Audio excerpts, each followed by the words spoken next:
For every young person, a job at Google is something to strive for. It's a great place to work, the food is free, and it's an exciting place to work. You're taking on big problems.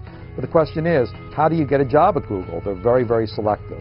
I spent a lot of time when working on In the Plex talking to the people at Google, some of whom were in the hiring councils and human relations, and here's what I broke down to what it is that can get you a job at Google.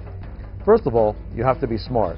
You have to be smart and nimble on your feet, able to protect your decisions, and during the interview process, they're going to test that out. Second, you have to be technical. Even if you're not doing a technical job in engineering, it's essential that you have an understanding about how things work in a technical sense. Google takes that very, very seriously.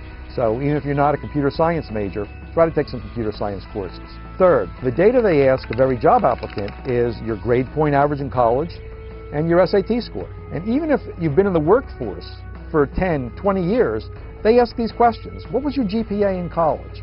And some people I talked to who were like 40 years old said, I don't remember there, but they're going to get it and they're going to say, well, why did you get a C in this course? Or why was your SAT low? Were you sick that day? 4, Google cares what school you went to. Larry and Sergey, who were the co-founders of Google, went to Stanford, and in their experience, people who went to good schools make good employees. Even though it's not impossible to get into Google, if you didn't go to a top school, it's a lot easier.